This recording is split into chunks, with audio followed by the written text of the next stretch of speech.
I remember in 2022 when I just got into photography and I was hearing different stuff like exposure, shutter speed, ISO, aperture. They sounded absurd. The words was depth of field. What's depth of field? Now I set and I change all these settings in my camera without even thinking. Anyone watching this, by the end of this video, I can assure you that you will know a thing or two about camera operation, and who knows, you might even become a pro with one video. So in camera operation, the most important term for you to know is exposure.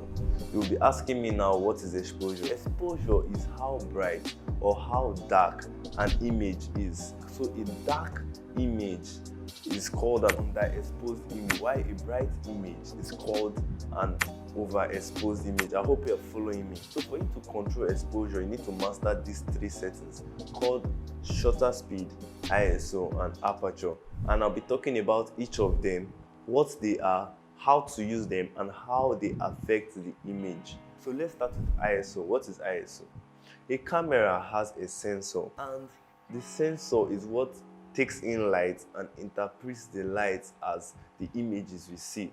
The ISO is how sensitive the camera sensor is to light. So what the ISO does is it increases the sensitivity of the camera sensor to the light that is available there. I think the least ISO number in most cameras are ISO 100 or ISO 50. So if you start increasing it to 200, 400, 500, 1600, the image will start getting brighter because the camera sensor is becoming more sensitive to the light that is there. I hope you understand.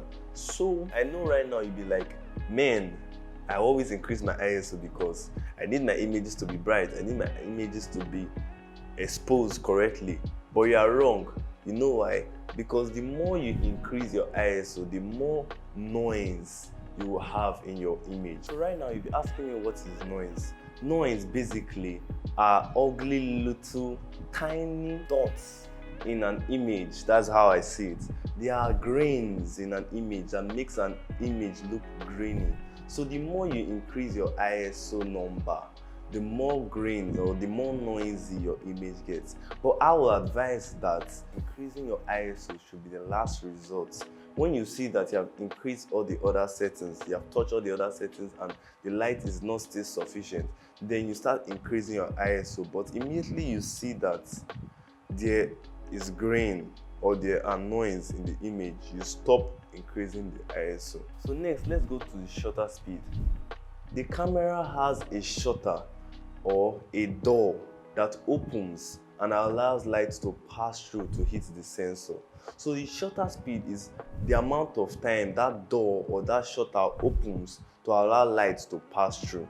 So the faster the shutter speed, the less amount of light that is allowed to pass through to hit the sensor, which leads to a darker image.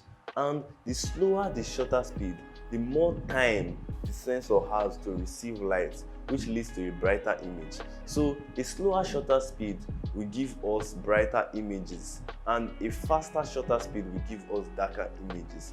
So now let me tell you how shutter speed affects the image. Shutter speed affects what we call motion. This is why you snap pictures and realize that someone moved his hand and the hand is blurry. It's because of shutter speed. The faster the shutter speed, the more sharp a subject is in the picture. This is because when the shutter opens and closes, it actually records information and motion.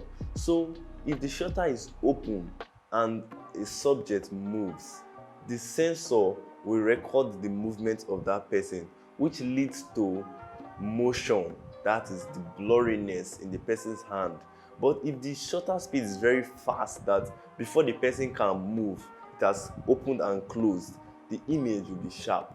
So the slower the shutter speed, the more likelihood that your image will be blurry. But the faster the shutter speed, the more likelihood that your subject is in focus and is sharp. I don't know if you understand. Drop in the comment section what you have gotten so far and if you're understanding me. And drop any question while this video is going on. I would advise that if you're shooting something like sports or an event or where things are moving fast pace or fast moving objects, you choose a faster shutter speed so you can catch their action, catch the moment. So the last setting we're going to talk about is aperture.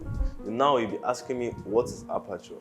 First things first, aperture does not have anything to do with the camera body, but the lens. Aperture is a hole in the lens that allows light to pass through. So aperture is measured in f number. That's where you see something like f1.8, f2.8, f2, f5.6, f11, f22. Those are aperture numbers. The smaller the f number, the bigger the hole or the aperture is. I know this is confusing, but just stick with me. The smaller the f number, the bigger the aperture, and the more light is allowed to pass through. While the bigger the f number, the smaller the aperture and less amount of light is allowed to pass through. So if you want your image to be brighter, you can reduce your aperture number and allow more light to pass through. But if you want your image is too bright and you want to darken it a bit, you can increase your f number and reduce the size of the aperture, which will lead to a darker image. I don't know if you're understanding me. Aperture affects what we call depth of field. This is the meat of the discussion. This is why some people snap portraits and you see that blurry background. I'm about to explain it right now. So depth of field means the area in an image that is in focus. The bigger the aperture, the narrower the depth of field, meaning less things will be in focus. The smaller the aperture, the wider the depth of field, meaning more things will be in focus.